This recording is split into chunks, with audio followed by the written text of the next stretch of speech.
Good evening, ladies and gentlemen. A Saturday evening, 4 o'clock, my panelists do sacrifice their weekends so that they can be with the audience.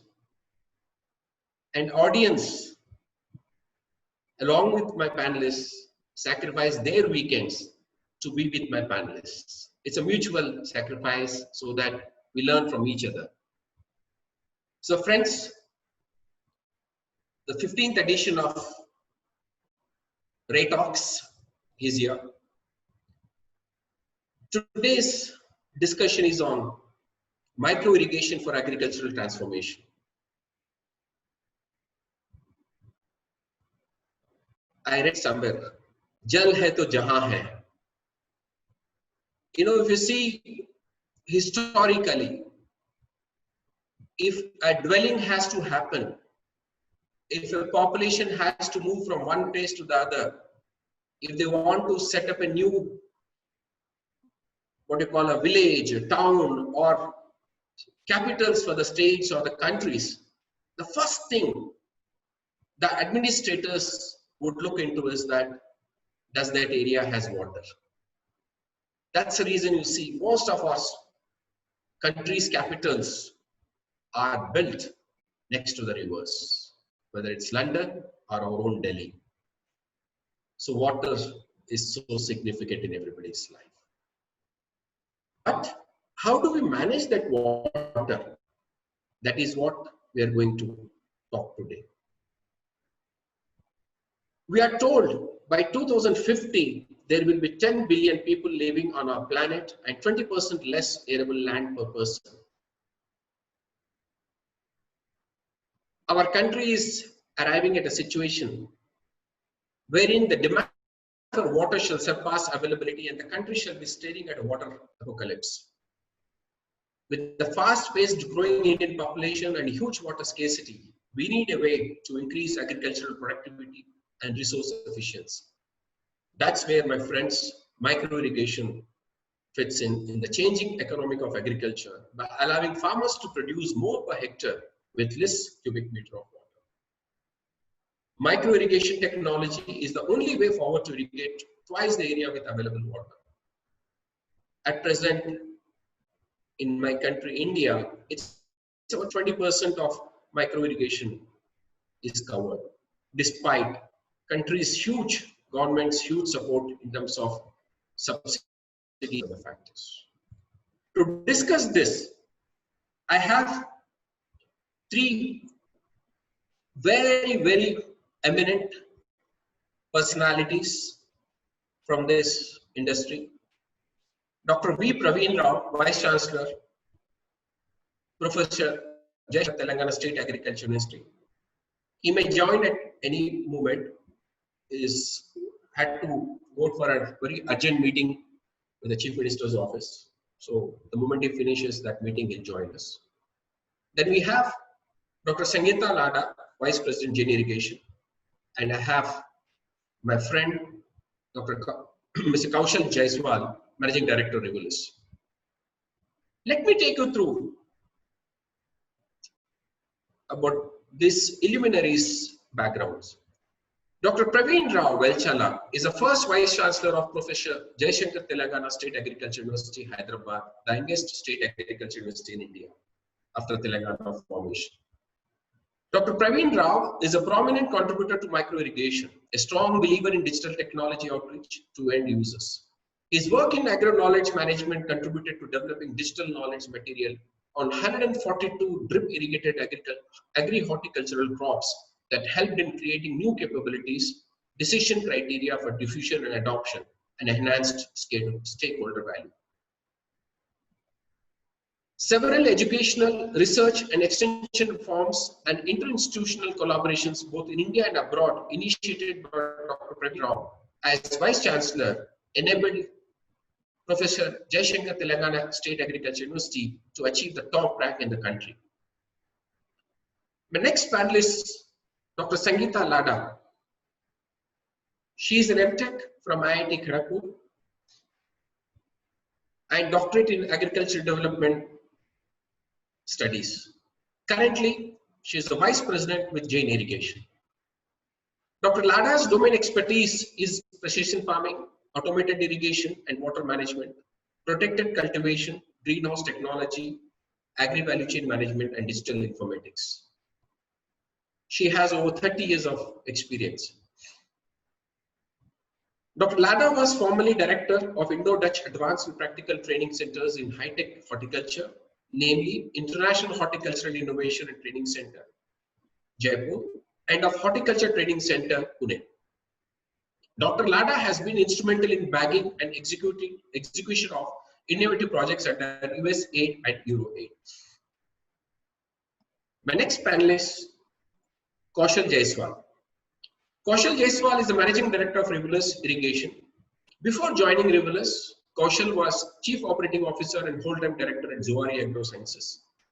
In 32 years of career span, he has worked in various companies in various capacities, companies like Rallis, Chambal Fertilizers, and FMC. Something interesting about Kaushal is one of the very rare personalities in the country who has worked in all the agri inputs of seeds, pesticides, fertilizers, and now micro irrigation. Kaushal is executive member of Irrigation Association of India and member of National Agricultural Committee of FICCI. Kaushal is an alumni of prestigious Ross School of Business, University of Michigan, and G.B. Pant University of Agriculture and Technology. I welcome both of you, Dr. Lada and Kaushal, to this Ray Talks. Now, before I get down to the, welcome to both of you. Thank you, sir. So Thank before you, So before I take you through the questions,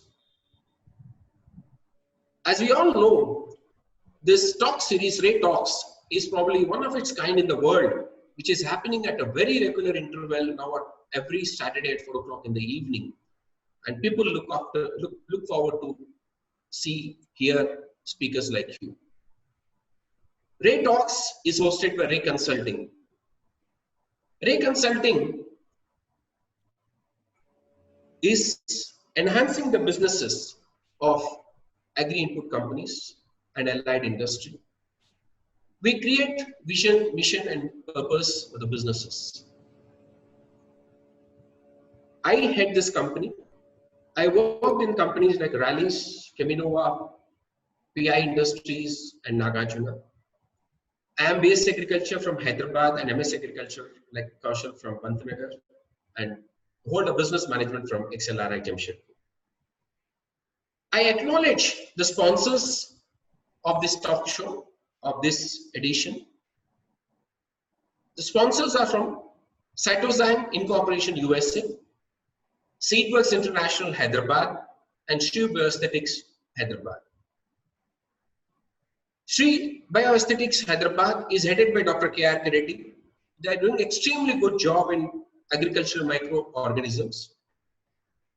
Cytozyme is based out of the US, and they are the pioneers and research-oriented company on organic nutritional products for the agri system. Coming to the Seedworks, Seedworks is one of the largest and fastest growing companies in India in seeds. I have a message from Venkat Ram, the Managing Director of Seedworks. Just listen, let's listen to him.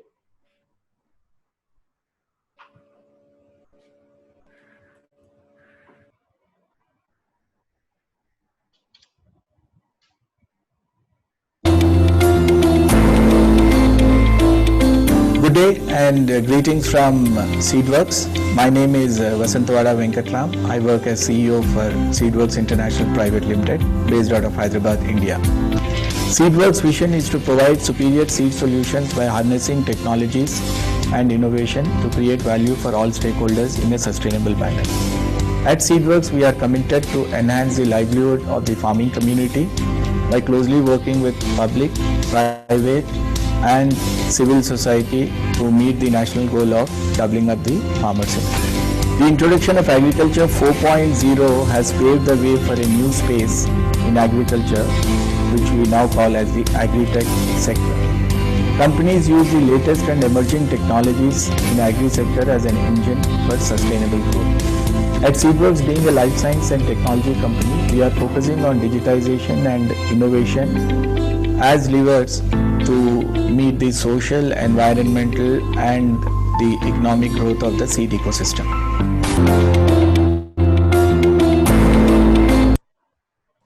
Thanks, Venkat, for this message and the support for the Ray Talks. Audience are awesome. The number is going up, you can see in the screen. Thank you, audience. This great support. There's something nice I enjoy about this, Kaushal and Dr. Lada, about this webinars. You know, if you invite people to a physical conference or a seminar, people have to come all the way. It's very difficult. And most of the time, you know, they're all paid because we have to shell out money to block the hotels or conference rooms and stuff like that. But here, we don't see the audience, but audience see us and they get so much knowledge from us. They get so much information from us. And I get induced to invite more and more leaders like you so that, you know, we can interact with this audience. So if you're ready, I'll start shooting my questions to both of you until Dr. Praveen Rao joins. Sure. Firstly, thank you, Raj, for having both of us here in the Ray Talks. And we are honored and privileged to be the part of the discussion. And thank you, audience. I can see 127 numbers right now on my screen. So thank you. And you all are welcome. All over to you, Raj, now. Yes. And something very interesting is, you know, not interesting, very important part of our webinars is we engage our audience also to talk to you. So you must be seeing already a lot of participants are raising their hands. Friends, just hold on until we finish chatting with Kaushal and Dr. Lada. Most of your questions would be answered in this chatting. That is our experience. But still, if you feel that you would like to talk to Kaushal and Dr. Lada and later Dr. Praveen Rao, please stay tuned and we'll take those questions certainly. I will not disappoint you. Yes.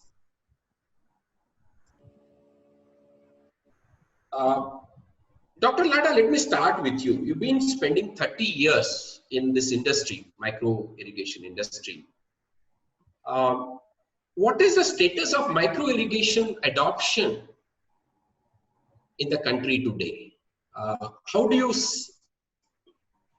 see that, you know, last 30 years of your journey in this field? I mean, you must have seen this as a toddler taking baby steps. And now I know still in spite of 30 years, it is still in the adolescent stage. I'm sure both of you would say that. It's still not got into the maturity or the growth phase. So can you take us through this adoption phase? Where are we now? Thank you, Mr. Raj, in the first place for inviting and for the opportunity. In fact, it's a great pleasure to share our thoughts, especially because I'm representing an organization which pioneered micro irrigation in the country, which brought in micro irrigation in the 1980s. So it's almost 30 to 35 years, more than that, we have been into this particular sector. And your question is exactly very interesting to me because of this, the company which I'm representing into. In the first place, let me tell you that we are one of the largest into irrigation and water management and also into food processing. And we started off with the concept of more crop per drop way back 35 years ago. And more crop per drop is nothing but in a very simple, lucid way, defining water productivity or water use efficiency. And water use efficiency means more crop is higher productivity with lesser input. And that is what it is, defines micro irrigation. Now, micro irrigation, though it started off 35 years ago with Maharashtra as a base largely, but after so many years and with so much of funding under the Pradhan Mantri Krishi Sinchai Yojana to the extent of 4,000 crore, it is still in a very nascent stage because India has got 69 million hectares of irrigated land. And as of date, we have covered in last so many years, only around 12 to 15 million hectares of area is brought under micro irrigation. So if you look at it, the coverage is 100% of the total potential of the country. And when you say irrigated area means a farmer actually or surface water or available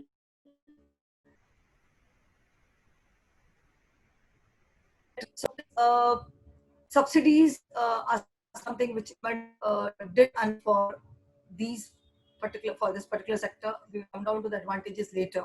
But up till now, the journey so far is Maharashtra has taken up very well, extremely well. It's not subsidized. Whether the subsidies are available or it is the farmers of Maharashtra, it goes on. The country is still in a very concept selling stage. And as of date, out of the 4 fundings whichever is available in the country, 70% is utilized only by 5 states, which is Maharashtra, Gujarat, Andhra, Karnataka, and Tamil Nadu. So the rest of the country, with the remaining balance 25 states, hardly 30% of the funds. So you can look at of the funds is directly proportional to the area covered with micro irrigation. So till date, if you talk, we are just covering around 1 million hectare per annum, which is nothing. And now the government has a target of taking it from 1 million to 2 million hectares per annum. So if you look at it, 69 million hectares is the potential. Hardly 15 million hectares is covered. We are going at a rate of 1 million hectare per annum. And if you have got to cover the entire irrigated area with micro irrigation, it will take several years. So this is what, in a nutshell, I can say that the adoption of micro irrigation in the country.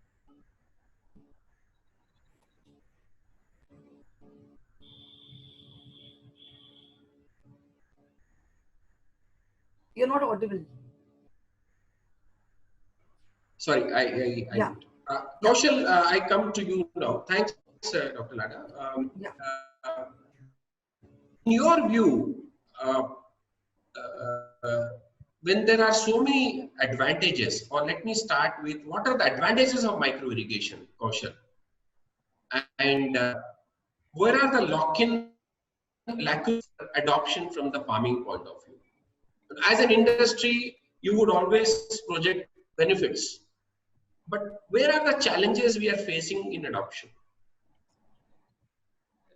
Thank you, Raj. And as Dr. Lada pointed out, that micro irrigation has been in India for last 3 decades.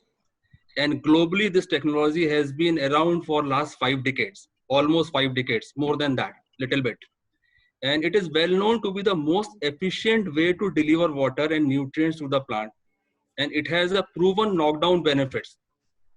But I'm not only talking about the Indian penetration, even the global penetration is still limited, and maybe the probably less than 10% of the total irrigated area all across the globe. So this is one challenge, and we need to really look into it, brainstorm it. Why is it so? But to answer your question first, which you said, what are the benefits of the irrigation, micro irrigation systems? Let me answer that first, and then look into it. Despite having the knockout benefits, which is a proven benefits, why the adoption is still limited? Number one, you save on water. That's proven. Particularly in the drip irrigation system, the water saving is around 50%. So with the same amount of the water available, you can irrigate double the land. Then you can save on nutrition. Your nutrition use efficiencies goes up, because when you are using fertigation and using the fertigation technique to give the nutrition to the plant, the nutrition use efficiency is definitely much higher. Then you save on labor cost, because with the same system, it can be used for the irrigation, it can be used for the fertigation, it can be used for the soil drenching of the pesticides or herbicides. So you are saving on the labor cost. Then you are saving on lot on energy, because you are not running your water pumps and motors all throughout the day. You need half of the water, and you need to run your pumps and the motors that limited time. So these are, and then because you are providing a very precision agriculture right at the time when it is needed, right at the root zone, so that your crop productivity and the production also goes up, your quality also improves. So these are the proven benefits, no doubt about that. Now I am coming to the second question. Despite these knockdown effects, why the penetration and the adoption is low and slow, both? Yes. So I can see basically three basic reasons for that. This is my personal view. If Dr. Ladha wants to add or say something, I most welcome. But I see three main reasons. Number one is the cost. The cost of a complete micro irrigation solution ranges from maybe 1 lakh rupee to 1,50,000 rupees per hectare. So although the permanent solution can last long for almost a decade, but this initial cost remains a major inhibitor to the large scale adoption. This is, in my view, this is the one first and foremost reason. The second is the complexity. Look, to the person like Dr. Ladha, to person like you, to person like me, it looks very simple. But a micro irrigation is complex by nature. It requires detailed hydraulic designs. Trade-offs need to be made between water pressure, pressure variations, water quality, flow rates, line lengths, filtration, fertigation, and so on. And once operational, operating, the ongoing skill and attention is also required. At each time in the season, the farmer needs to know exactly how much to irrigate, when to irrigate. So all these are the complexities involved, and the system needs to be maintained over a long period of time. Tubing and filters need to be flushed. Repairs must be made. Emitters must be kept clean all the times to avoid clogging. So you need to inject acid treatment, other chemicals treatment. So for annual crops, the drip line must be removed. You roll it back and then roll it back. So all these are the complexities involved, which farmers want to avoid. So these are then there are another issues, because there are rodents into the field, there are insect damages into the field to the pipes. So all these are the issues which farmer is facing. So this is hampering farmers to adopt it very easily. And third one is a return on investment. Farming is a business which comes with a high uncertainty, all of us know. Weather, crop prices, labor conditions, government regulations, all these things can change the farmer's outlook overnight. ROI on the macro irrigation has been proven again and again. But consistently, if you look at the consistency of that, it's not that high enough to go for the mass adoption. These are my three takes for your question. Yeah. I would like to. You want to add, you can add something, Doctor. I want to add more on the advantage part, because Mr. Kaushal mentioned about the shortcomings and the various complexities, the issues in adoption of micro irrigation. But I feel that the advantages of micro irrigation far outweigh the obstacles and the complexities. In the sense, like I would like to throw some figures just for the sake of our audience, because background I think Mr. Rao would have given it earlier. Agriculture globally consumes only 70% of the fresh water available, but India consumes whopping 90% of the fresh water. The agriculture sector consumes 90% of the fresh water, and India is the largest exporter of sugarcane, cotton, rice. Almost 70% of the share of the exports of agriculture commodities is with these particular crops. And if you look at these particular crops, they are a very high water guzzling crops. So, and on the other hand, if you look at the figures of India per capita consumption of water, where are we at the moment? We are a very highly water stressed country, but we also have very good monsoons. If you look at our 110 years average of monsoon, it is to the extent of 800 mm and above. So 72% of our geographical area gets a very good monsoon, about 750 mm. But then the reason is, why are we so water stressed? It is not because of on the account of quantum of water available, but the management of water. And this needs a remarkable transformation, a tectonic shift in our approach. And we have to change our approach from productivity, because through the years, Green Revolution has taught us to focus on yield per unit of area, that is kilograms per hectare. But it's now the time to focus on kilogram per cubic meter of water, and micro irrigation is the only way out, because water levels are going far. The groundwater level is depleting much faster than what we can expect.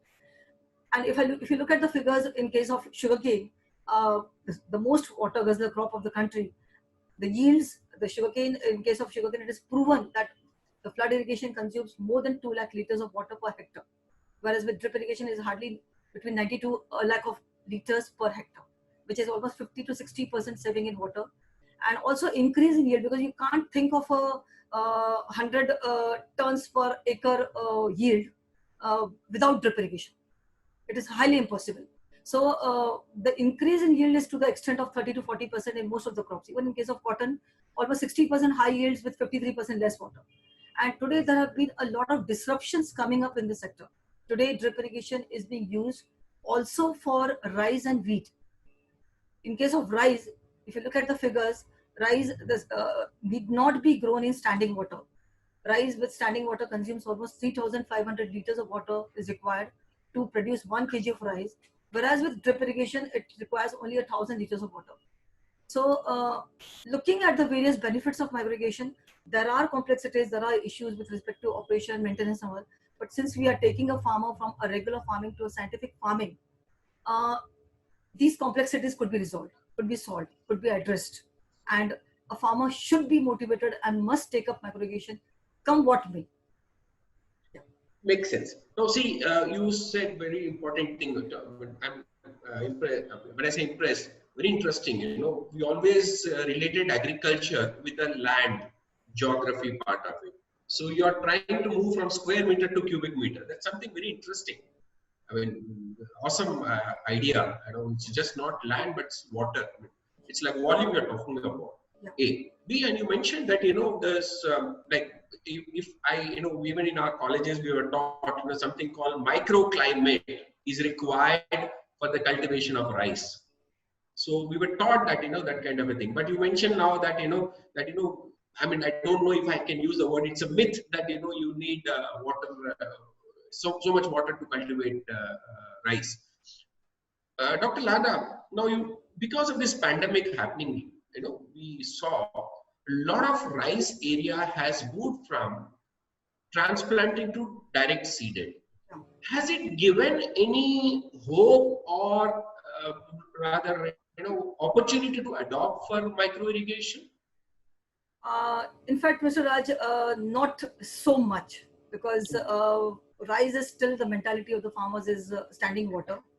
Though farmers have gone for direct seeded rice, and that is a very good sign, because drip irrigation with direct seeded rice is a winning combination. But it will still take a very long time for rice to be with drip irrigated. Yes, we have done it in the country. We are doing it in Haryana in a very big way. We are doing it in Punjab also. But mass level adoption in case of rice is still a long way to go. It will promote, it will, because of the post-pandemic, labor issues are going to be much more prevalent. It is already happening. So farmers will have to take up such automated irrigation systems, means the precision farming. And the first step is micro irrigation. You have to irrigate the entire farm uniformly. Just with the press of one, just put the pump on and the entire farm gets irrigated, fertigated. Because micro irrigation is not for irrigation, it is mainly for fertigation. You have to apply fertilizers to it, and the input saving with fertilizers, and the crop remaining very neat, clean. So absolutely, you also need less amount of pesticides and all. So the basic, when we are talking about remote sensing, automated digital farming, smart farming, it can only happen when you have the basic micro irrigation in place, the basic system in place.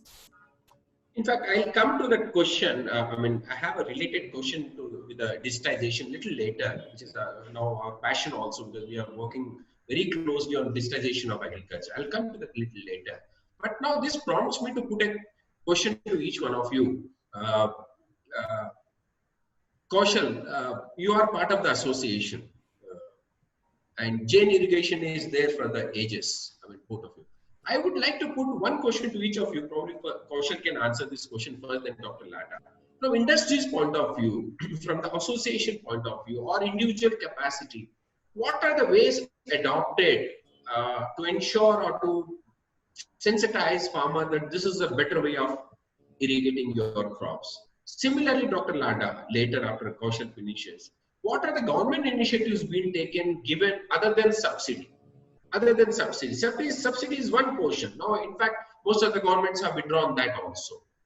But what are the initiatives taken by the government to ensure that micro irrigation is good? So Kaushal, from the industry or from Rivulis point of view, what is that you are doing? Look, the technology is proven. There is no doubt about that, and even farmer understands that. To promote the adoption of the technology is directly related to the return on investment. That's now the farmer has started understanding the return of investment. Supposing a farmer is, you can very well see that's why the adoption of this technology is much more in the horticultural crops or maybe in sugarcane, and is still not to an extent in the cereal crops, because of the return of investment the farmer can see there very, very smartly and importantly. And that category of the farmer, if you want to segmentation of the farmer, that farmer is little more educated.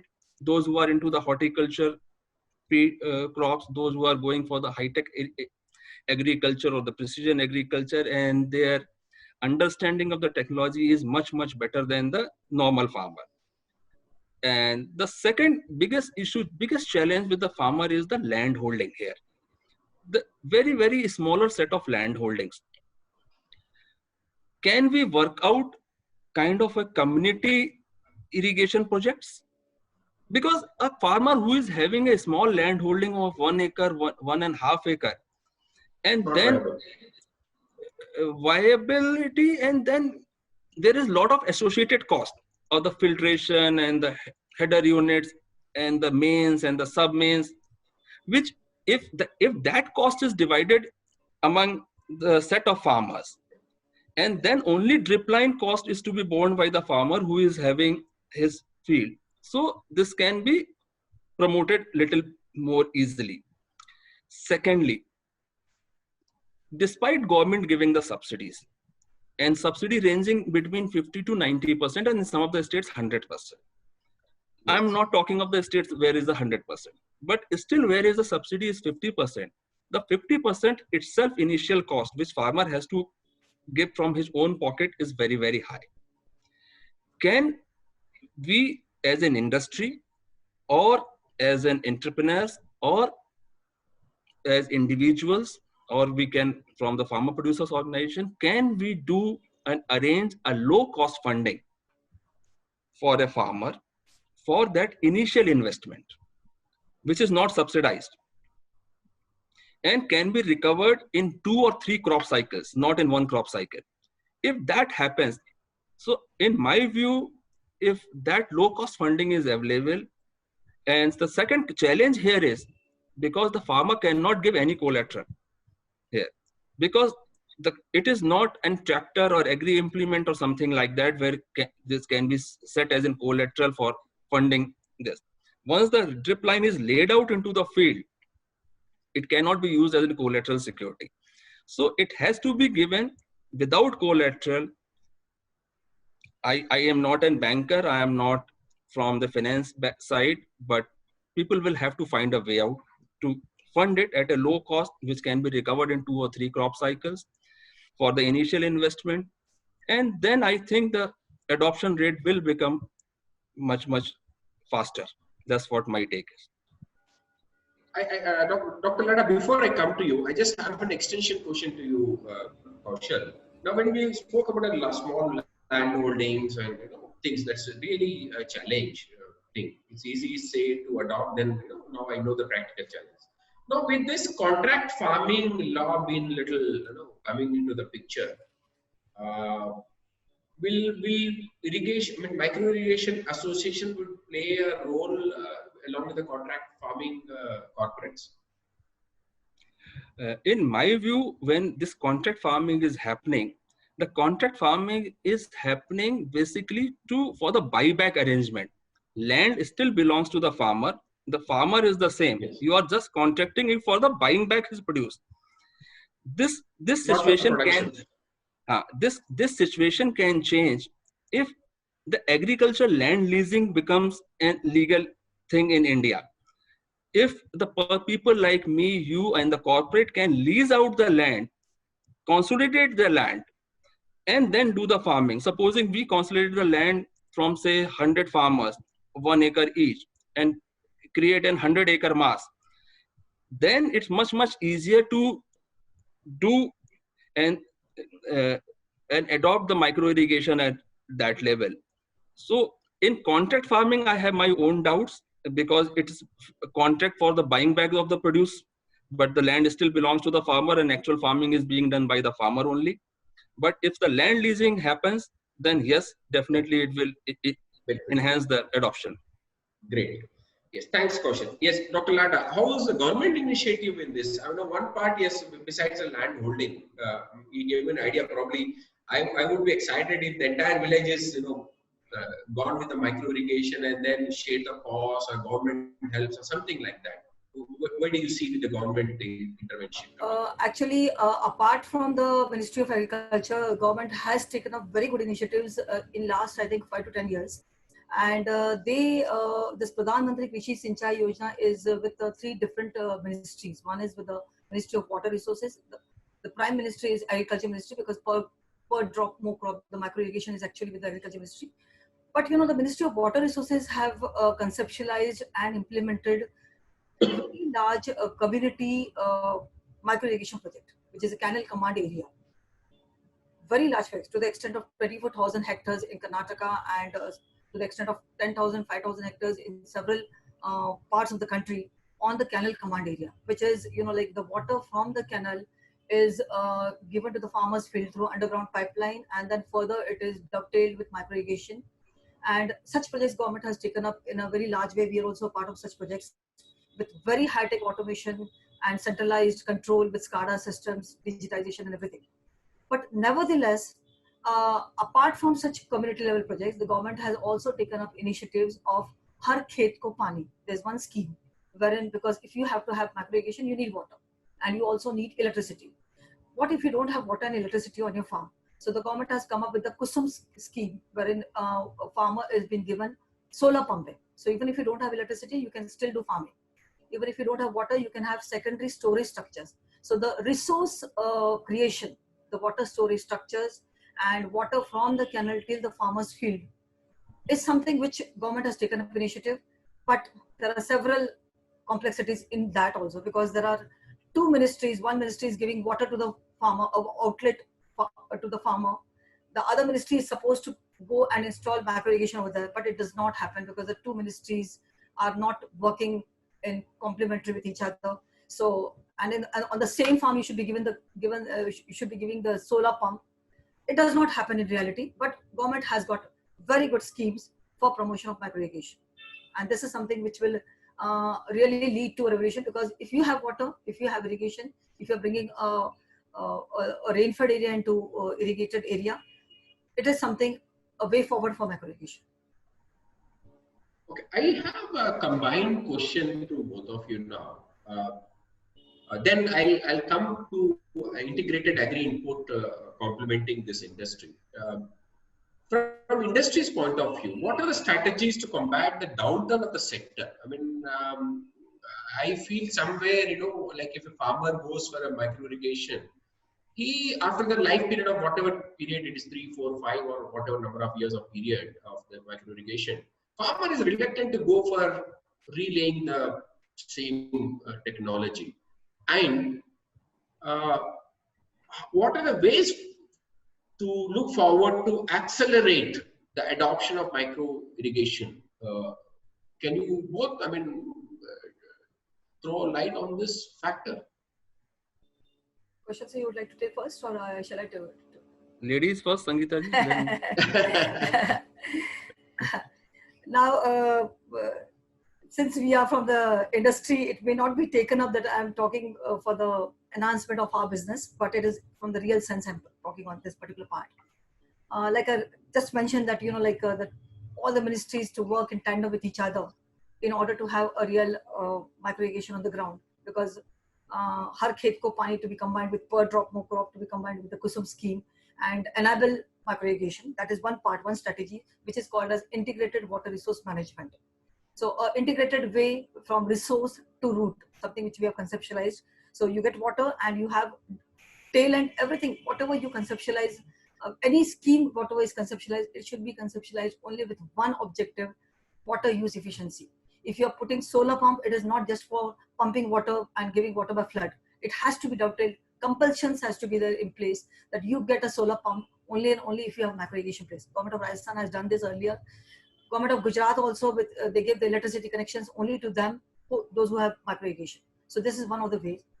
Secondly, like sugarcane is one of the major area where the most water guzzler crop, and farmers are quite pretty rich. They can afford macro irrigation, but despite all these things, I think somewhere a compulsion, a notifications from the government has to be there that if you have to cultivate sugarcane, it has to be compulsory with macro irrigation. Government of Maharashtra has done this, but others need to follow it. Today, UP is the largest in the country, but hardly not even 1% is under macro irrigation. So that is one of the way that you need to make it compulsory for all such crops to have macro irrigation. I will again come back. I think I'll ask Mr. Kaushalji to add something, and again I'll. Yeah, before Kaushal, if you allow me for just a second, Sangeeta ji, for example, Jain irrigation has been in this thing, and I'm sure they were somewhere they can influence. Like my simple question is: take two states you mentioned, Maharashtra and Uttar Pradesh. Now, Maharashtra is a state where sugarcane is grown almost entire through drip irrigation. Yeah. I don't think that is the case in Uttar Pradesh, right? No, not at all. So my question to you or the influencer or is when we see it's in front of our eyes the success of it's a role model or it's a success model which is being implemented. Why can't we replicate similar thing in Uttar Pradesh? What is Uttar Pradesh government or cane industry or sugar cane sugar factories? What's the constraint in this? Absolutely no constraints, sir, because now even Kaushalji is working with some of the sugar factories, even we are working. So we are working with the factories directly now because it is a factory who has got the power to influence the farmer because they are the buyers of the produce. So Dalmia Cements or Dalmia Sugar Industries, DCM Shriram, they have taken this initiative only of late in last 3 years. From the government side, yes, a good amount of representations have been done by the government, by the industry. A lot of demonstration plots have been set, and things are proven even in that particular state.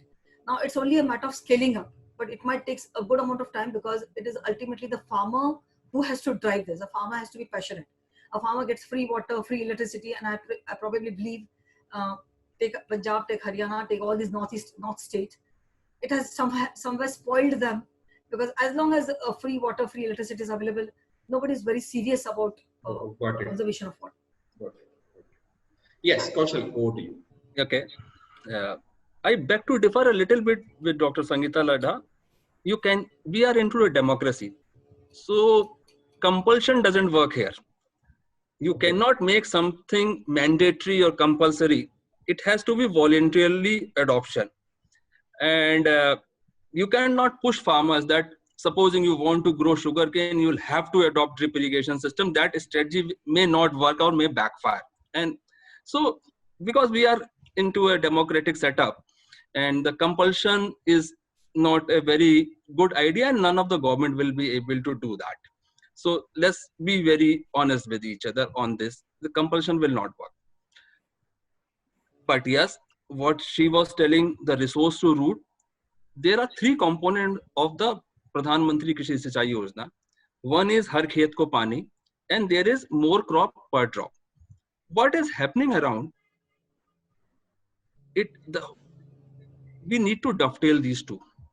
What is happening? The government of India and some of the state governments have created under Har Khet Ko Pani a big chunk of pressurized pipe network. When I am talking of the pressurized pipe network, they have lifted the water from the river, nearby river or canal or dam, and taken that pressurized water up to a field of the farmer. And that pressurized outlet is available at the farmer field. After that, what has happened, they have left it to the farmer whether to adopt the micro irrigation or doesn't adopt the micro irrigation. So on one hand, you have providing the water to the farmer and then allowing him to flood it. If that can be plugged, still I am saying that lot of area can be covered with the micro irrigation and with the same amount of the money which has been invested by the different state government and the central government to bring the farmer to the water to the farmer field and still allowing them to flood it can be maybe stopped, and with the same amount of the water they will be able to cover double the area, maybe able to cover the 2 crops in same field. So that is one area. And second, very critical, is an operational issue. This PMKSY is a centrally sponsored scheme. This is called CSS. But since irrigation and agriculture is a state subject, the implementing authority of this scheme is in state government. And what happens in the current setup, I am not saying that right or wrong, in the current setup, what happens, the scheme is not fully operational 12 months a year because of sometime the state government has not passed the budget, although the central government has allotted the budget, but the state has not contributed to the fund. Sometimes the state government portals are not available. Sometimes the funds are diverted to some other scheme. So throughout the year, the continuity of the scheme, which is to be available to the farmer, some of the states are doing fantastically well. I'm not saying that, but some of the states, this is not available 12 months a year. And if, as a farmer, I want a drip irrigation system today, and so I need to apply on the government portal and I should get an approval, but it is not happening in all the states. It takes sometime 3 months to 6 month time frame. So by the time season is over, and agriculture is a seasonal base, when it is not available at that particular point of time when farmer needs it the most, then sometime he diverts his mind. So number one, it should be both the scheme, har khet ko pani and per crop more drop should be dovetailed with each other. And number two, the scheme should be available to the each and every farmer in each and every state 12 months a year. I can understand 15-20 days break here and there to do the financing and the costing and closing down the year. But if it is not available 12 months a year, then it is creating a lot of issue in adoption. I grew up in agriculture last 30-35. I mean, grew up in since I've seen the thing. Somewhere is it, I mean, it is a fact in my view, but correct me if I'm wrong. There is a perception that, micro irrigation, popularly known as drip irrigation in India, is only for arid and semi-arid zones, not for the river beds, not where the water table is very high. How does it happen? Like, for example, if I take a lot of pomegranate orchards, even taken up by Adani in Gujarat, or the North Karnataka, where is a dry zone, or many other orchard crops, they are very successful with the drip irrigation because the feeling or the perception there is not much of water. So मैं थोड़े पानी से मैं cultivate कर सकता हूँ यहाँ पे. So the drip irrigation is my answer. So how do you kind of work on it? Exactly, you're absolutely right, sir, because we say that even if there is a river flowing next to your farm plot, you still need to have drip irrigation. And whereas the perception is the otherwise, that it should be only for the desert crops and all. But this perception needs to be changed with a good amount of demonstration, capacity building, awareness among the farmers for various crops. Because if you go crop wise, every crop, even if it is pulses, oil seeds, groundnuts, or you take, because if rice and wheat could be done with drip irrigation, there's nothing which cannot be done. It is almost each and every crop could be drip irrigated. But it all leads to a hand-holding of the farmer, telling the farmer that yes, this is what it needs. The technology is mainly for increasing yields, for stopping your soil degradation, for maintenance of your soil health, for cutting down on your inputs, on your fertigation and all, and for also a very luxuriant, a very good quality, uniform growth of the produce. So with all these benefits, a farmer needs to be convinced every now and then, every time we have to take up this concept selling, even after 25 to 35 years of drip irrigation launching. So that is, I think, I would just like to share one example of one project which we have done in Peru for grapes in a desert. The soil is exactly like the Jaisalmer soil. the fully sandy dunes. Now, drip irrigation enables you to convert these sandy dunes, this degraded land, the salty land, into farming. It is possible only because this is a technology which is a precision farming which maintains a perfect soil water air ratio in the soil and makes it very conducive for the plant to grow. So even if you are managing the root zone of the crop, you're able to take up cropping anywhere in the world. Every entire degraded lands could be converted into farming with this particular technology. So yeah, go ahead, please. So I think a good demonstration is something which is key for every crop. Like every crop needs to be demonstrated with drip irrigation in every state, in every nook and corner of the country. I think this has been demonstrated very well in Kutch area of Gujarat by Reliance and Adani. Yeah. Adani agribusiness head Sanjay Mahajan is in touch with me. They have adopted for pomegranate, hundreds of thousands of acres of land. As exactly said, कि वहाँ पे लगा था कि कुछ cultivate हो नहीं पाएगा because they're absolute saline soils, but they have been doing very well both these pomegranates. Yes, Kaushal, you want to add something? No, that's perfectly. Dr. Sangeeta Ladha has summed up very well. And we have also done some of the pomegranate project, and particularly we have done in Jaisalmer in Rajasthan. And it's again, the soil conditions are very much similar what she was talking about the Peru. And it is amazing results of the pomegranate of the drip irrigation systems. And in Kutch area, the adoption of the drip irrigation system is very, very good. But particularly Gujarat, the Kutch soil region and maybe North Gujarat of the Banaskantha, there the adoption levels are really, really high, and the farmers and is the word of mouth publicity. The government of Gujarat has done some fantastic job, and they have created a SPV called GGRC to promote drip irrigation system, and they have done fantastically good job. So as the industry also has done some very, very good and encouraging job there to educate the farmers. And there it's in a voluntarily adoption. It is not the push kind of thing, because one farmer is seeing the benefit in the neighbor field, then he is adopting, then the next one is adopting kind of thing. Seeing is believing. Seeing is believing. This is exactly what has happened in Kutch and Gujarat.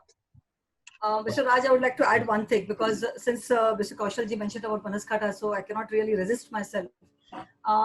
It is Banaskantha which led us to Jai Irrigation today is the largest investor in Israel, the only Indian company which is the largest investor in Israel. And the reason is Banaskantha, because there were two different companies, Nan and Dan, which were taken over by Jai Irrigation, because mergers and acquisitions are required in this sector to bring in technology in the country. Now there was a particular, like misting systems for poly houses, or say this particular mini sprinkler systems in Banaskantha soils, which has revolutionized the way potato farming is done in Banaskantha. And this was something which we overtook these two organizations, which were 70 to 80 years old. We bought in those mini sprinklers from which are very low pressure, very high, very fine misting mini sprinklers. And when we started off with this mini sprinkler systems in Banaskantha, we never thought it will go to such a good level. Today, Banaskantha is the district which is not only doing potato, but it also bajra, jowar, and every crop is being irrigated with mini sprinkler systems. And there have been 30% increase in yields with potato. And today it has overtaken Punjab in case of potato. It has become a potato county. Really? So, it is something, like a disruptions which was bought in with acquisitions, and now it is there for everybody to see that how technology can revolutionize the way farming is done. Now, I'll try to integrate the micro irrigation industry with. I was not directly related, but I was benefited, I would say, during my career in my previous companies. See, when water-soluble fertilizers were introduced in the country, water-soluble fertilizers are soluble in water. You can spray, you can sprinkle, you can do whatever it is. But most of its mindset was linked with the micro irrigation, drip irrigation. So that is one of the reasons why water-soluble fertilizers do very well, complementing with the industry. Number two, I have a personal experience in one of my previous organizations. We had a product which was sold in a large quantity in one of the tropical areas, to be specific on watermelon and muskmelon. Then entire district, thanks to the government and the farmers proactive approach, it went to like micro irrigation, drip irrigation. And my guy there, I'm giving like a case study. My guy there came back and told, okay, sir, next year you please put the budget of this. He was the highest sales of that product in the country. And next year he shocked us in telling that, next year you please don't give me any budget, give it zero. We said, why? He said, sir, entire land has gone to micro irrigation and I cannot sell anything, but there is no spraying happening. Then, thanks to that guy, he took some demonstrations, what we call demo product result demonstrations in the micro irrigation, and the product proved much better than what it was sprayed. And he sold 3 to 4 times more quantity what he used to sell earlier. And we used to sell this product from one of the Canadian companies. So he was sent 3 times consecutively to Canada for a trip as a success story. So my question to both of you is that, like each one of these agrochemical company, when it's agrochemical, it is bio, agri imports, pesticides, water soluble fertilizers. They are complementing to this usage or adoption of micro irrigation industry. Is there a way? In fact, one of the audiences also put this question. Is there a way where for the promotion of one another, each other, can you work jointly in this? Yes, Mr. Raj, we most of the companies, yes, we have a collaboration with each other on the field. We are working jointly because it is not just with water soluble fertilizers, even regular urea also is water soluble. So even the regular fertilizers, whichever are water soluble, could be fertigated with drip irrigation. So such joint ventures not only with fertigation companies, but also with the seed companies, with the mulching companies, because irrigation with mulching also goes on very well. It is gives a very good result. So there are several such collaborations which can happen on the ground. Apart from that, also a lot of agri startups are coming up with remote sensing technologies, with smart farming technologies, with automation. So all these companies have to work together. They have to have hand-holding with each other, and such collaborations are most welcome. In fact, from this platform, I would like to say that if there is anybody, we highly welcome all such people to collaborate with us. And the utilization of the drip irrigation system is optimized. You can only optimize this cost once you are doing the fertigation. If it is you are using it only as a water carrier, then I will highly recommend that please don't use it, because then you won't be able to recover the cost, and it is not very cost efficient. Until unless you are using it as a fertigation technique and saving on the cost and increasing the nutrient use efficiency and the water use efficiency both. So this system is basically for the fertigation, which Dr. Ladda told in the very beginning. And also one more thing, Mr. Raj, because the government of India is talking about doubling farmers' income. I think this is the only way, this is the only technology which really doubles the farmer income. Nothing else is required. You just have micro irrigation and double the farmer's income. Yeah. I know industry. Ministry of Farmers and Welfare is really working on this. And Raj, since you are from the entomology background and you are from the pesticide background, you have worked quite a number of years in the agrochemical company. I can give you one very good example. If you really want to have a nematode control, and if you want to do any liquid nematicide, unfortunately right now all the good nematicides are in the granular form. The drip irrigation is the way to use that nematicide for the nematode control. Agreed. To mix, directly going to the root zone where it is getting affected. Dr. Ladda and Kaushal, I think it's an awesome day. We have finished 1 hour. I didn't realize with you also. And see, audience interest is still intact. Number is still going up, constant. What we'll do is we'll take few questions from the audience. There's already a lot of questions coming in. Then we'll continue maybe 1 or 2 questions from my side. My friends, audience, you can raise your, though I have a lot of questions here, we'll read out the questions to the panelists. But some of you would like to talk to either Kaushal or Dr. Lada, Sangeeta Lada. Please raise your hand and then I'll allow you to speak. Be very precise. Just put the question after introducing yourself. Oh, so many hands have gone up. So let me take,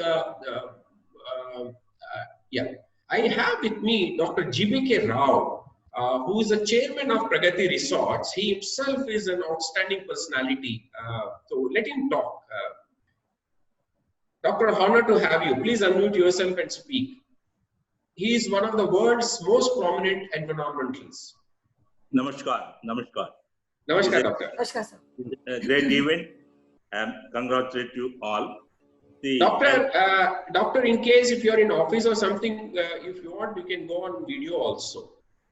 Yeah, I didn't prepare. I'm at home. Otherwise, okay. Go ahead, Doctor. Audio is fine. How the irrigation, the cubic meter water per paddy, wheat, sugarcane, pulses. Dr. Sangeeta, I request you to please on this, you already said, but be specific about the flood irrigation, how much we are wasting water. And also the fertigation point of view, the drip system or sprinkler system, mist system, they're all things now the greenhouses, particularly the greenhouses are coming more and more. So I like to have something important points on this. Sir, your question is very large, and probably I'll have to send you the details of all the things because a lot of numbers are required to be thrown for various crops, and we have a detailed list of all these water requirement with flood irrigation, water with drip, water with sprinklers, and what is the water productivity, and what is the increase in production with drip with flood. So I think my request will be, though I can share some numbers with you, but it will be better if I could send you a mail. It's a very large number of crops which you have talked about. So, but one thing I'll ask that is, in general, just 1 minute, sir. In general, water wastage, huge wastes are going. Yeah. The government or the industries, someone has to come forward. Yes. This wastage is huge waste. Yeah. The people who are having a lot of money, where the number of acres, they wasting, there is a national wastage. One should have every land, every inch of the land must be irrigated through drip or sprinkler or mist. Then only we'll come out of this problem, because the rivers are going dry, getting dry and not meeting the throughout year supposed to. Future is going to be a biggest problem. This problem we have to solve to bring the associations, the big lands. They say that only 50 acres is allowed, 20 acres are allowed, but this is a national wastage. No question of either big or small. Whoever is using water must be saved. Policy we have to do. Absolutely, sir. Well said. Just one answer I want to give to you. Since Mr. Raj mentioned that you are heading some resort or something, even when it comes to, when you talk about circular economy, the entire industrial zone or the resorts or the housings or everything, even the municipal gardens and all, the entire grey water could be used for all these lawns and for all these greening. Dr. Lada, just to say, he's already doing that. He's a pioneer. In fact, this resort is a very unique resort based out of Hyderabad called Pragati Resort. It's a biodiversity resort. A lot of. Okay. So the entire recycled water could be used. Right from Rudraksh to every plant is in his resort. A and B, he's the chairman of Indian Council of Chambers for Food and Agriculture. So it should be good to see that the entire wastewater from this resort could be diverted, could be used for the greening of the resort through this drip irrigation. 10 lakh liters, that's not today. The beginning itself, we have made first 7 lakh liters, then 3 lakh, adding on. No drop of water will go waste. Okay. It will be only the sprinkler system, drip system. Total 2,500 acres. We did almost 1,000 acres. I'm soon going to have you, Doctor, as a panelist because your experience would help a lot of people. Great. You are doing excellent job. Thank you, doctor. Thank you, bring doctor. all together. That is, whoever comes into this water saving, it is fertigation and other infrastructure, all must come together. Then only we'll have the solution. Yeah. That Thank is you, your doctor. Thank you. first. Yeah, thank you. I will now I have Anant Kulkarni. Anant, can you introduce yourself and speak? Anant, are you still there? Okay. We'll take Rajesh Kumar. Anant Kulkarni is for Israel Chemicals, I know. Yeah. You can talk to him and put anytime you want. Okay, any day. He is most welcome. Yeah. Rajesh, will you be talking? Rakesh, unmute yourself and you can speak. Introduce yourself. You're there? Okay. Yes, Rakesh.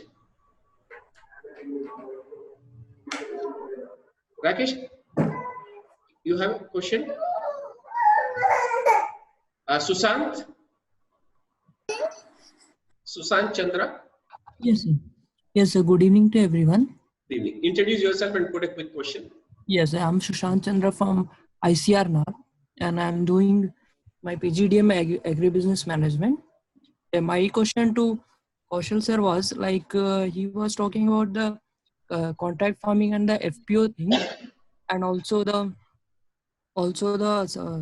providing the loans or some source of money to the non-subsidized part. So are there any models or NBFC working on it? Thank you, Sushant. As of now, I have no idea, but Jain have an NBFC, which is called Safal.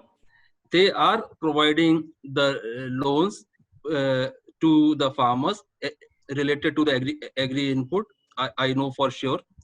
And from the Revolis side, we have recently signed an MOU where we have signed a MOU with Rabobank and DCM Shriram Limited and the Revolis. And in that case, we are going to provide initial capital to the farmer or on a low cost funding basis for adoption of the drip irrigation technology in the sugarcane. And that loan will be recoverable in the 3 to 4 crop cycles. So we have recently signed an agreement with Rabobank, and Rabobank will be providing that funding to the farmers. But it is still at a pilot project stage. Maybe in 2021 or maybe in 22, we will do it on the full-fledged scale. Okay, sir. Thank you. Thanks, Sushant. Rahul Raj, can you unmute and introduce yourself and speak? Put a question. Good evening, everyone. It was a fantastic session, and the real pandemic is not COVID. I hope the real pandemic is the water crisis we will face in the later years. So I represent a company called Sasya. I'm the co-founder of it. My question is, since the adoption of micro irrigation, the cost effect is more for the farmer to adopt it. Since Kaushal sir was telling that it will cost around 1 to 1.5 lakh per acre. Is there any other option, something like renting out of those drip irrigation to the farmers, all those kind of things, which might help? As of now, Rahul, there is no scheme of renting it out because it's a fixed structure. Try and understand, it is not a movable thing. Yeah. Field sprinkler systems or the overhead sprinkler system are still a movable thing, but there also the mains and the sub-mains from where you bring the water to the field are the fixed structures. So, and drip line, once you lay out, it is difficult to move out. And if you are doing it on a subsurface drip irrigation system, it's impossible to move out, right? So moving out of the system is not possible. Yes, there are ways to do that to reduce the pricing and the cost, which are available, and all the companies are working on that. Lot of R&D work is going on to how to bring the cost, and there are technologies available that people will work in the coming years to bring the cost down. And I'm very, very hopeful in coming 3-4 years, you will see that the cost of the drip irrigation system will come down.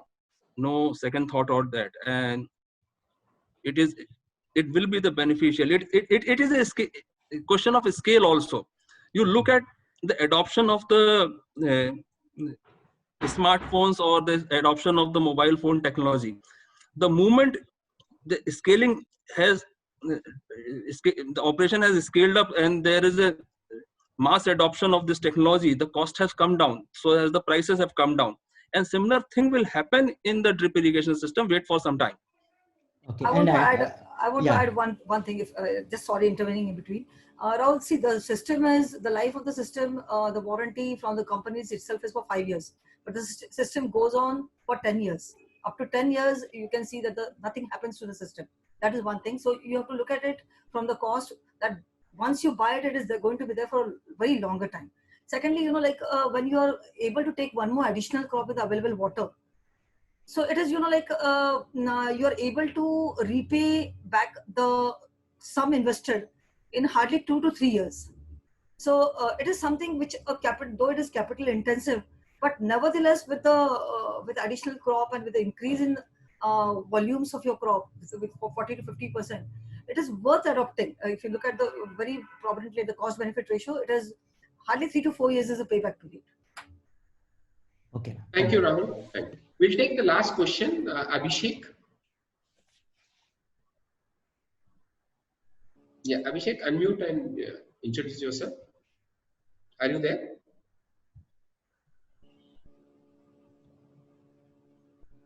Okay, it seems Prabhu Rajaram. Yes, Prabhu. Good evening, all of you.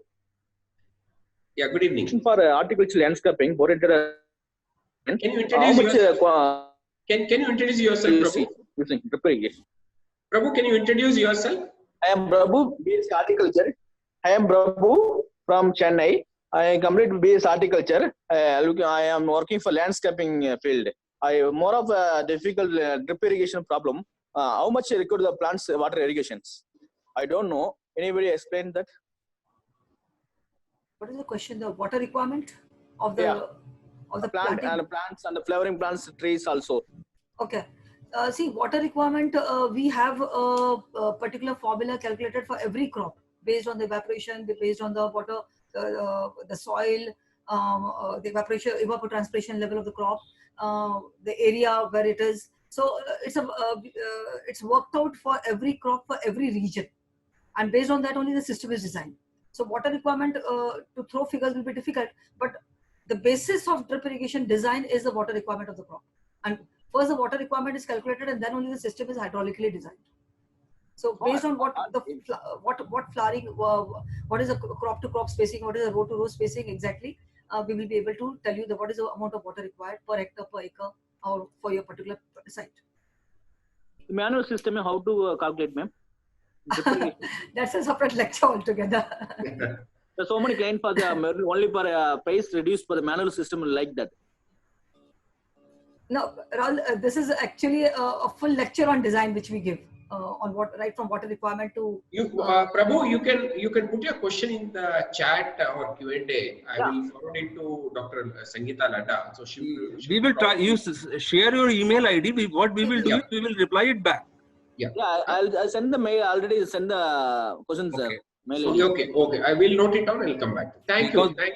What Dr. Ladda was trying to tell, and I will tell you, there is a KC table which is crop coefficient, which gives you actual water requirement at the different growth stages of the crop, and then there is an evapotranspiration, and then is a VPT, which is vapor pressure deficit, and the combining all these three things, you come up to a level what the water requirement of the crop is going to be that particular day.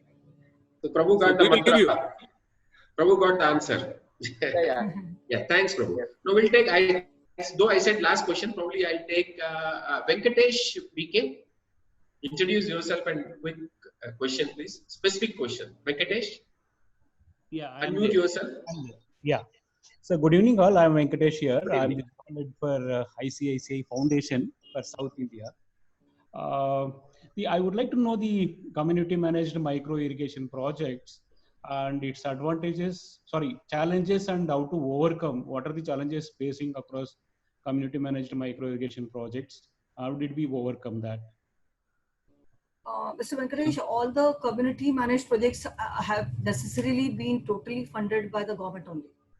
And this is by the Ministry of Water Resources. And these are mainly largely which have been done are in Karnataka and Himachal and some of them. So these are very few projects. These are not very large projects and purely totally funded by the government, because in these projects, right from the underground pipeline till the macro irrigation, automation systems, operation, maintenance, everything is being funded by the government. So other part is you can have a cluster and also have a project.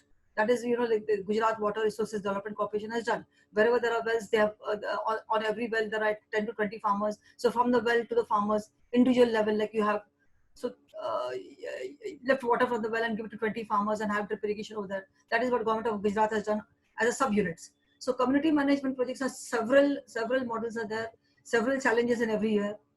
Again, I think a separate lecture will be required only on community irrigation. But Venkatesh, to answer your question very simply, I know ICICI Foundation is working with the for the cause of the water saving and other things. The biggest challenge here is the manage through community itself. You will have to form a water user association, because you cannot irrigate each and every field at the same time.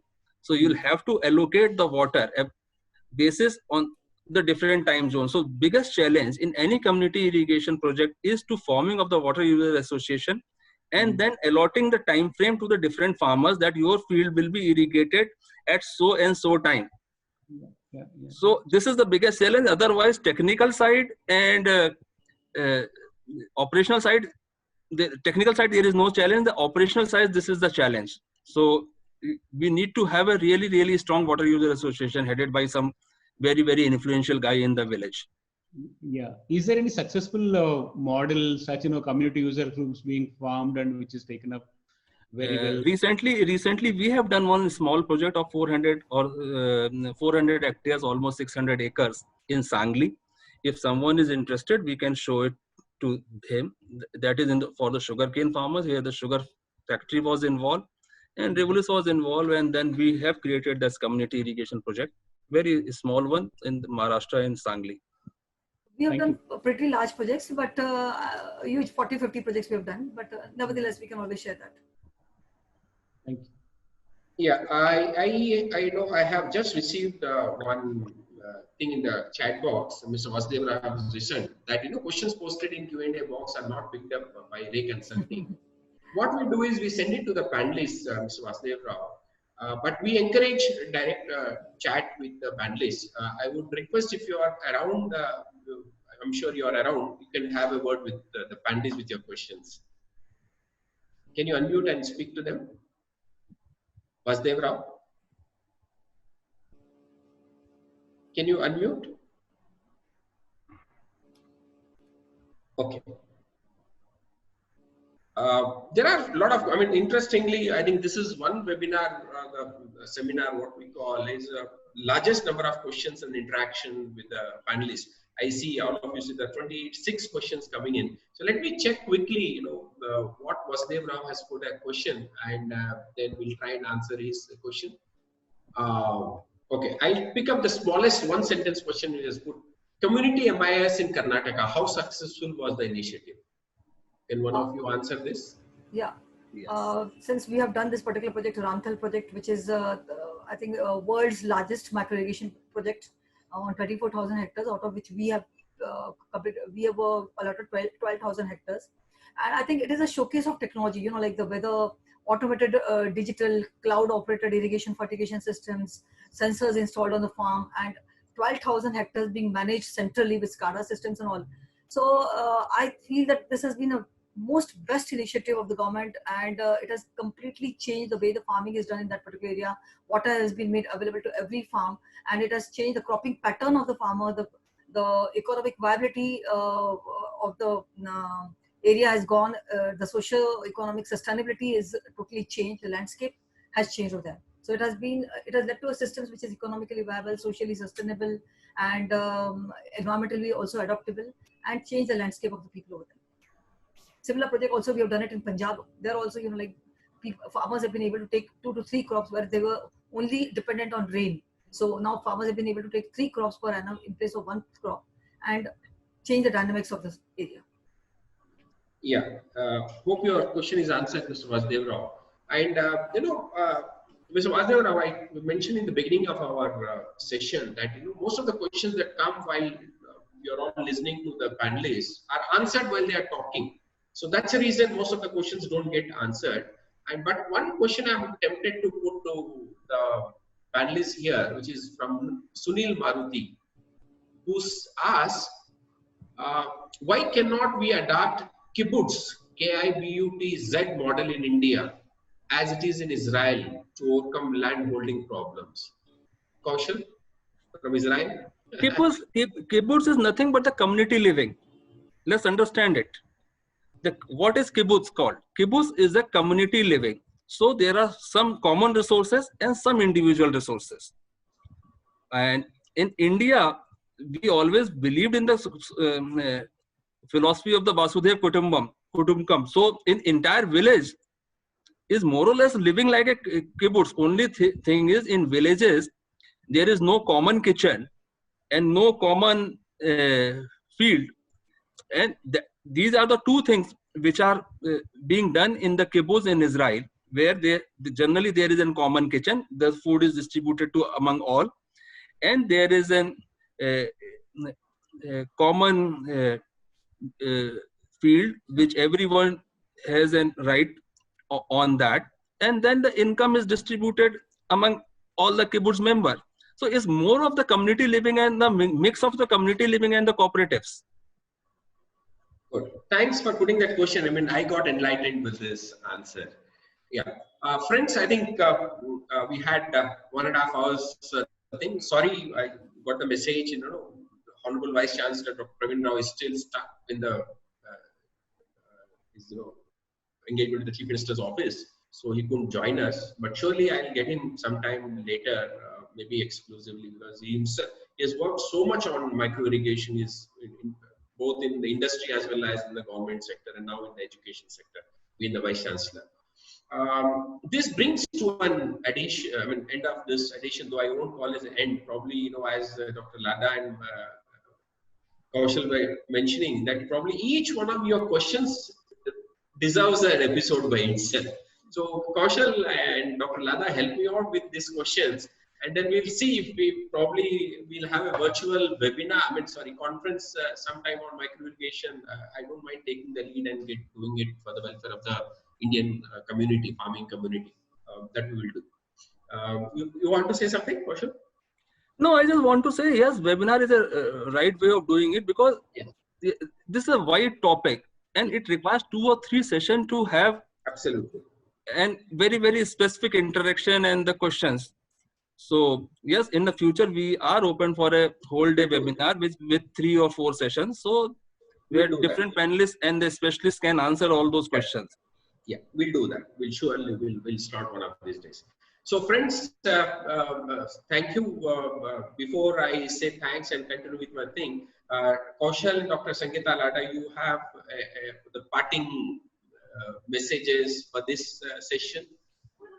Yeah, I just want to say that, irrigate the crop, not the land.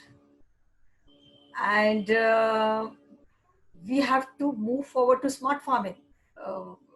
So this is just a basic, we are just still discussing on micro irrigation, but we have to move forward to decision support system and all sensor based irrigation, automation and all. And I think remote sensing based control of your irrigation system, because now the unpredictability, we have not spoken about climate and the unpredictable weather conditions and all, wherein you have to control all your farm operations in real time from a remote location. So yes. Probably a session will be required on that automation and all those parts, but that is a future. So this is a very basic thing which we have discussed today. Let us talk about futuristic agriculture in our next session.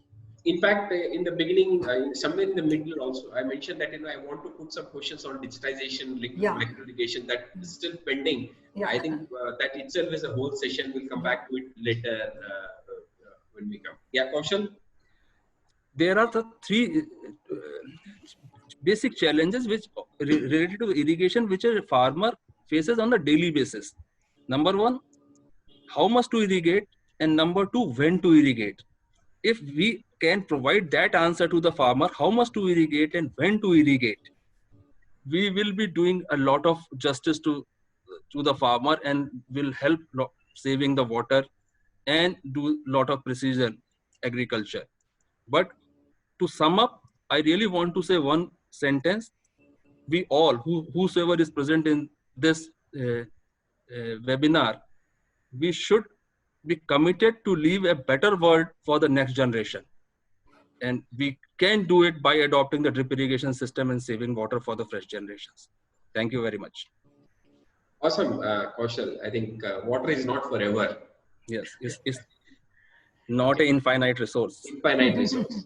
Yeah, that brings to, I think, audience, thank you so much for joining.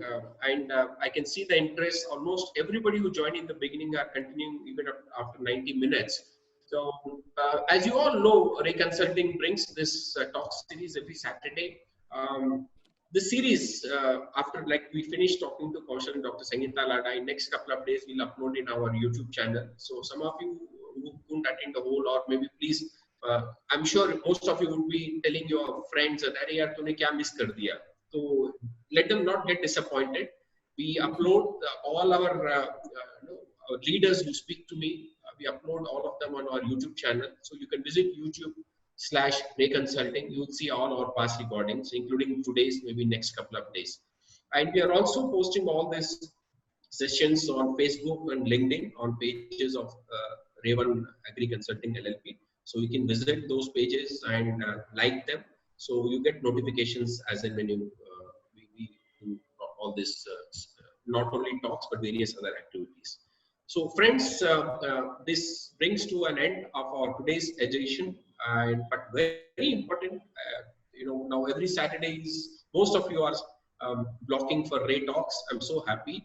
The next Saturday on 25th of July, just keep in mind our Ray Talks, instead of 4 o'clock, it will get 5 o'clock, just to accommodate by 1 hour for a person two people who are joining all the way from Utah in the US, which is 11.5 hours behind us. So for us, it is 5 in the evening, it is 5:30 in the morning for them. So CEO and Chief Operating Officer of Cytozyme would be talking to me next Saturday, along with Samir Tandon of UPL, India Director, and then Tarak, the President of Nujibri Seeds Limited. And then joining me is R.K. Goyal, the India Director of Cytozyme. So please don't miss it. It's again an integrated subject on agri inputs. And on 15th of August, we will be having, again, pesticide language, a blockbuster show, hopefully, with the policymakers and various industries stalwarts as a message on the Independence Day. So don't miss it. Please visit YouTube channel, like, forward, and then like the pages in Facebook and LinkedIn so that you will get the notification as and when we do. So I thank Kaushal, Dr. Sangeeta Lada for taking your time. And then my sponsors, Seedworks International, Cytozyme, and Sri Bioaesthetics. So before we part, I would like to play the message from Dr. Venkat Ram once again.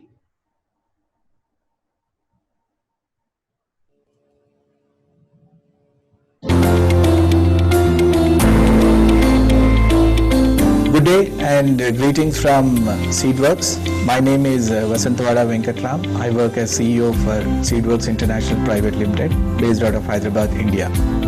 Seedworks' vision is to provide superior seed solutions by harnessing technologies and innovation to create value for all stakeholders in a sustainable manner. At Seedworks, we are committed to enhance the livelihood of the farming community by closely working with public, private, and civil society to meet the national goal of doubling up the farmers' income. The introduction of Agriculture 4.0 has paved the way for a new space in agriculture, which we now call as the agri-tech sector. Companies use the latest and emerging technologies in agri-sector as an engine for sustainable growth. At Seedworks, being a life science and technology company, we are focusing on digitization and innovation as levers to meet the social, environmental and the economic growth of the seed ecosystem.